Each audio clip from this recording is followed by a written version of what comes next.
ముఖ్యమంత్రి గారు హుజురాబాద్ ఎన్నికల తర్వాత మరి ఏమైందో కానీ అంతకుముందు ఎప్పుడో ఒకసారి ప్రెస్ మీట్లకు వచ్చే ముఖ్యమంత్రి గారు 10 నిమిషాలు 20 నిమిషాలు మాట్లాడే ముఖ్యమంత్రి గారు 2 గంటలు 2.5 గంటల పాటు ప్రెస్ మీట్లు పెట్టే స్థాయికి వచ్చిండు. ముఖ్యమంత్రి గారు పదే పదే నేను చాలా గొప్ప మేధావిని, 80,000 పుస్తకాలు నేను చదివినా అని చెప్పి చాలా సందర్భాలు చెప్తాడు. ఆ 80,000 పుస్తకాలలో నీతి చంద్రిక పుస్తకం కూడా ఉండి ఉంటుంది.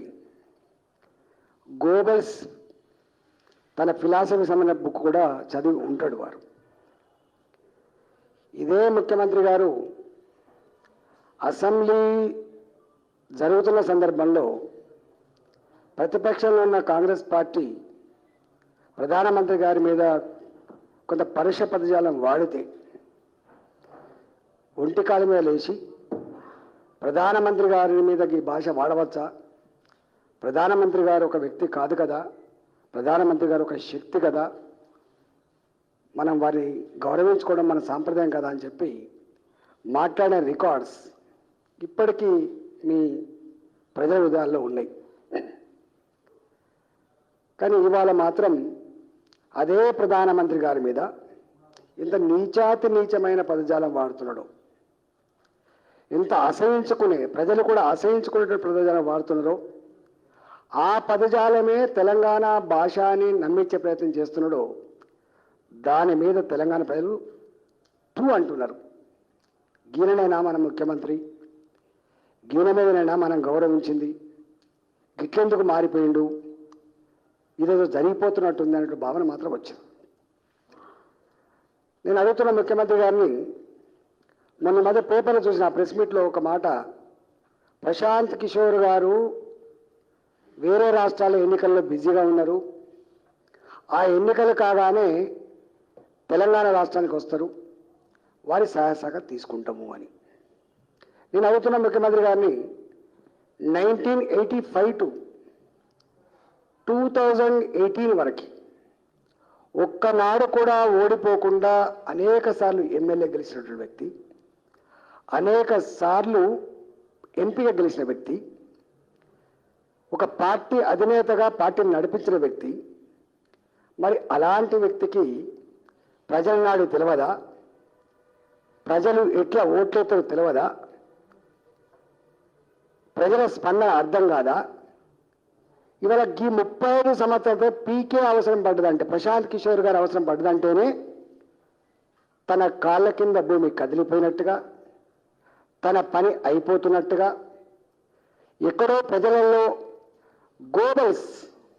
గోబెల్స్ ఫిలాసఫీని ప్రాపగండ చేసి దాన్ని పుణికిపుచ్చుకొని దాన్నే నిజమని ప్రజలను నమ్మించి ఈ హుజురాబాద్ ఎన్నికల సందర్భంగా 100 కోట్ల రూపాయలు ఖర్చు పెట్టిన, 1000 కోట్ల రూపాయల దళిత బంధు స్కీములు ఇచ్చిన, 100 కోట్ల రూపాయలతో గొర్రెల పథకాలు అమలు చేసిన, రాత్రికి రాత్రి మిషన్లు వచ్చి రోడ్లు వేసిన, మురులు కట్టిన, కర్ర కాల్చి వాత పెట్టింది. కాబట్టి నా పరిజ్ఞానం సరిపోవట్లేదు, నా కుతంత్రాలు నా కుట్రలు సరిపోతలేవు, ఇక ప్రశాంత్ కిషోర్ అయితేనే మొత్తం దేశవ్యాప్తంగా ఏమేమి చేసిందో అవన్నీ అమలు చేయొచ్చు, బెంగాల్లో ఏం జరిగిందో అమలు చేయొచ్చు అని చెప్పి తను అడాప్ట్ చేసుకున్నట్టుగా వారు చెప్తా ఉన్నారు. కానీ ఒక్క మాట మాత్రం చెప్పదలుచుకున్న ముఖ్యమంత్రి గారికి, ప్రశాంత్ కిషోర్లు మేధావులే కావచ్చు, స్ట్రాటజిస్టులే కావచ్చు, కానీ దానికంటే గొప్ప మేధావులు తెలంగాణ ప్రజల విషయం మీరు మర్చిపోకండి. ఎప్పుడు కూడా చరిత్ర నిర్మాతలు నాయకులు కారు, చరిత్ర నిర్మాతలు పిడికడ మంది వ్యక్తులు కాదు, చరిత్ర నిర్మాతలు, చరిత్ర గతిని మార్చేవాళ్ళు ప్రజలు మాత్రమే.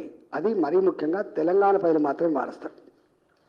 నేను చాలాసార్లు చెప్పిన నా హుజురాబాద్ ఎన్నికల సందర్భంగా, మీరు మోకాళ్ళ మీద నడిచినా, మోచేతుల మీద నడిచినా, మీరు 100,000 ఫ్లెక్సీలు పెట్టి కరెంటు మీటర్లు పెడుతుంది బీజేపీ కొట్టేస్తే, ఇక ఇది ఆగిపోతుంది ఇది ఆగిపోతుంది ఇది ఆగిపోతుంది ఎన్ని చెప్పినప్పటికి కూడా ఆ హుజరాబాద్ ప్రజానీకం ఎట్లయితే ధర్మాన్ని న్యాయాన్ని గెలిపించుకున్నారో కేసీఆర్ అబద్ధాలని బొందబెట్టిండ్రో రేపు కూడా తెలంగాణ సమాజంలో గదే జరగబోతుంది.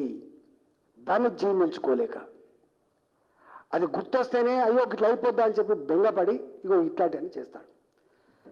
గత 4-5 రోజులుగా నేను చూస్తా ఉన్నా, కేంద్ర ప్రభుత్వం మీటర్లు పెట్టమంటుంది వ్యవసాయానికి అని.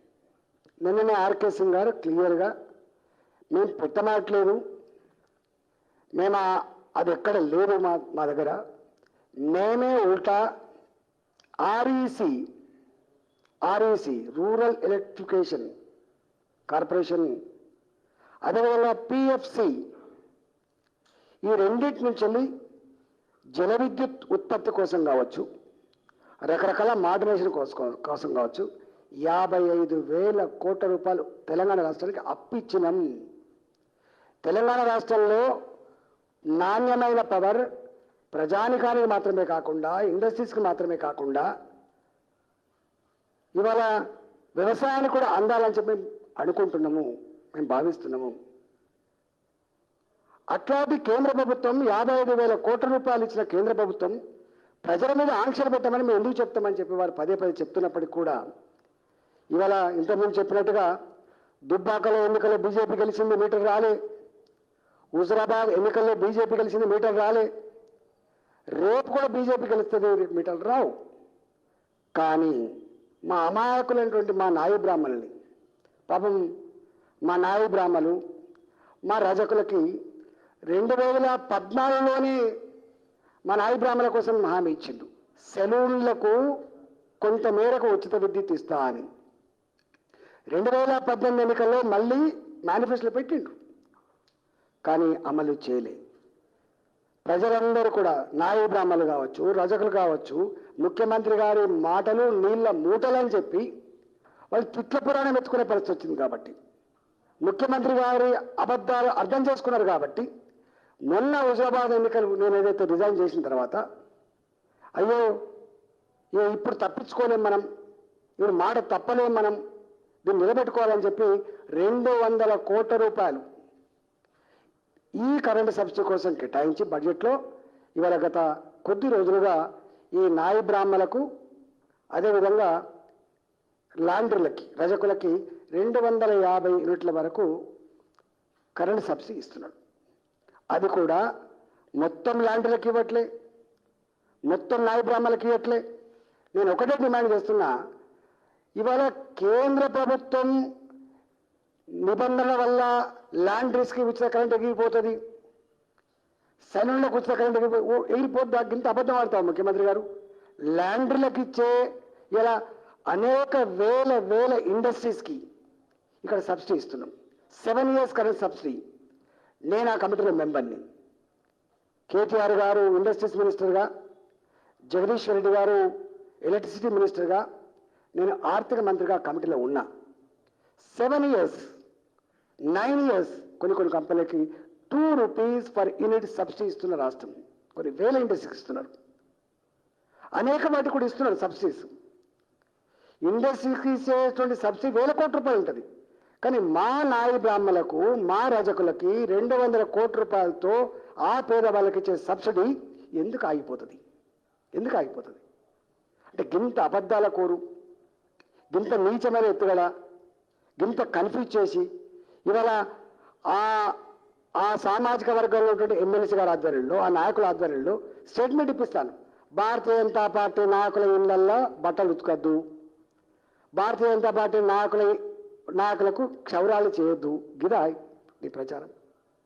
నాయ బ్రాహ్మణులారా, రజకులారా, నేను చేతులు జోడించి వినమ్రంగా విజ్ఞప్తి చేస్తున్నా. కేసీఆర్ ఎన్ని అబద్ధాలు ఆడతాడో, ఒడ్డెక్కదాకా ఓడమల్లప్ప, ఒడ్డెక్కినాక బోడమల్లప్ప తప్ప ఇవాటికి దళితులకి 101 యూనిట్ కరెంటు ఫ్రీ అన్నాడు. ఇవన్నీ అడుగుతున్న ముఖ్యమంత్రి గారు, కొన్ని వేల గ్రామాలలో దళిత బస్తీలలో కరెంటు కట్ చేస్తున్నారు. దానికి సంబంధం ఎవరు? ఇవాళ గతంలో కొల్లేసుకొని కరెంటు వాడుకునే దళిత ఇళ్లకి మీరు మీటర్లు పెట్టుకోమని చెప్పి 0 డిపాజిట్ తోటి మీటర్లు పెట్టించారు. కానీ వాళ్ళకి మళ్ళీ డిపాజిట్ పైసలు వసూలు చేస్తున్నారు. నేను ఒక 2-3 ఎగ్జాంపుల్స్ తోటి బిల్స్ కూడా తీసుకొచ్చిన. నేను ఎంత అన్యాయం అంటే ఒక మామూలు కరెంటు వాడేటువంటి ఇంటికి 7,000 రూపాయల బిల్లు వచ్చింది, 8,000 రూపాయల బిల్లు వచ్చింది.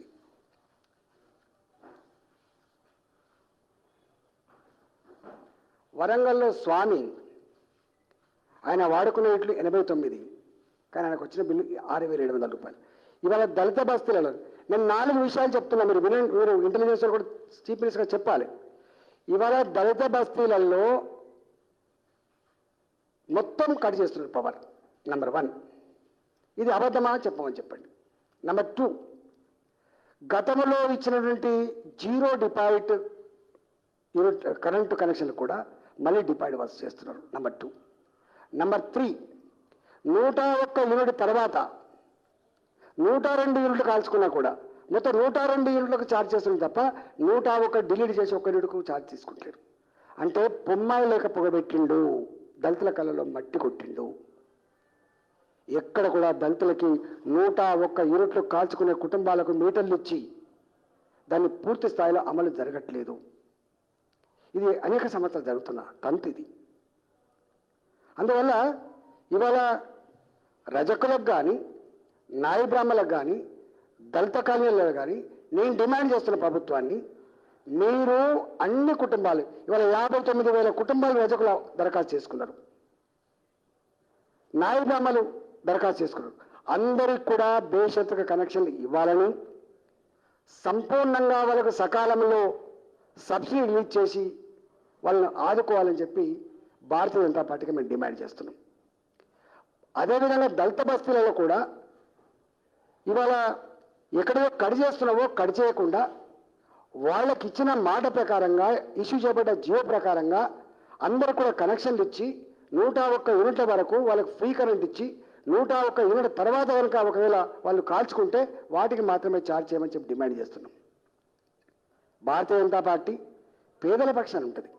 రైతాంగానికి కూడా ఇవాళ అడుగుతున్న ముఖ్యమంత్రి గారిని 24 అవర్స్ కరెంట్ ఇస్తున్నా, 24 అవర్స్ కరెంట్ ఇస్తున్నా, నాణ్యమైన కరెంట్ ఇస్తున్నా అని చెప్తున్నాం. 24 అవర్స్ కరెంట్ లేదు ఇవాళ. వాస్తవంగా పీక్ లోడ్ ఈవినింగ్ పూట ఉంటుంది. అప్పుడు సింగిల్ ఫేజ్ కరెంట్ ఇస్తున్న రైతాంగానికి, నో 3 ఫేజ్ కరెంట్. పొద్దున కూడా పూట కూడా పీక్లో ఉంటుంది, అప్పుడు కూడా ఇట్లేదు.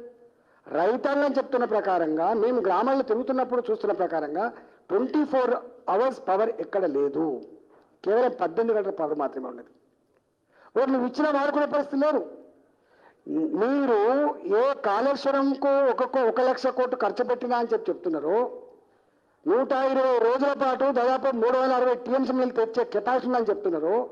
3 సంవత్సరాలుగా మీరు తెచ్చిన నీళ్లు కేవలం 48 టీఎంసీ మాత్రమే అని చెప్పి ఇప్పటిదాకా వివేక్ గారు చెప్పిండ్రు. సత్యం అది. ఎందుకు ఇవాళ వరి వేస్తే ఉరి అంటున్నావు, వరి వేస్తే ఉరి అంటున్నావు. మీరు ఎంత అబద్ధాల కోరో ఒకటే మాట తెలిసిపోయింది. అసెంబ్లీ సమావేశాల సందర్భాల్లో దేశం మొత్తం మీద వరి పంటను కొనే ఏకైక రాష్ట్రం, కిలో ధాన్యాన్ని కూడా ఒడిపెట్టకుండా కొన్న రాష్ట్రం తెలంగాణ అని చెప్పి జబ్బలు తలుచుకున్న మీరు, కేంద్ర ప్రభుత్వం ఫార్వర్డ్ రైస్ మేము కొనలేమని చెప్పినందుకు మొత్తం వడ్లే కొనడంతో కేంద్రం అని చెప్పి, బియ్యమే కొనడంతో కేంద్ర ప్రభుత్వం అని చెప్పి వాళ్ళ మీద గంత విష ప్రచారం చేసినాం. చివరికి తేలిపోయింది. పంచాయతీ అంతా కూడా కేసీఆర్ దగ్గర ఉంది, అబద్ధాలంతా కూడా కేసీఆర్ దగ్గర ఉన్నాయి తప్ప కేంద్ర ప్రభుత్వం దగ్గర లేవు అని. వర్షాకాలం పంట రారేసే అవుతాయి. ఎండాకాలం పంట కూడా ఏప్రిల్ మాసం వరకు కనుక పంట పోకపోతే ఫిబ్రవరి మాసంలో కనుక ముగించుకుంటే తప్పకుండా అవి కూడా రారాయిసే అవుతాయి. మీరే చెప్పిండ్రు మే మంత్ నుంచి మా సీజన్ స్టార్ట్ అవుతుంది, ఇప్పటి నుంచి ఏప్రిల్ దాకా వరి పంట పోవద్దు ఎందుకంటే రాళ్ళవాళ్ళు ఉంటాయి చేతికి వస్తుందని చెప్పి. గింత అబద్ధం ఉంటుందా? ఇవాళ వడ్ల మీద ఏ రాద్ధాంతమైతే కేసీఆర్ సృష్టించి రైతాంగం దృష్టిలో పలచబడిపోయిండో, అబద్ధాల కోరుగా మారిపోయిండో, ఇవాళ నాయ బ్రాహ్మణుల విషయంలో, రజకుల విషయంలో, ఇవాళ దీని విషయంలో కూడా ఇవాళ ముఖ్యమంత్రి గారు అబాస్పాలు అవ్వడం తప్ప ఇక్కడ ఎవరు నమ్మే పరిస్థితి లేదు. హాయ్ ఫ్రెండ్స్, మా టుడే టుమారో యూట్యూబ్ ఛానల్ చూస్తున్నందుకు చాలా థ్యాంక్స్. మరిన్ని లేటెస్ట్ వీడియోస్ కోసం వెంటనే సబ్స్క్రైబ్ చేయండి. అలాగే ఈ బెల్ ని కూడా రింగ్ చేసేయండి. మా నోటిఫికేషన్స్ అన్ని మీ మొబైల్లో వస్తాయి. అలాగే మా వీడియోస్ మీకు నచ్చితే లైక్ చేయండి, షేర్ చేయండి, నచ్చకపోతే కామెంట్ చేయండి.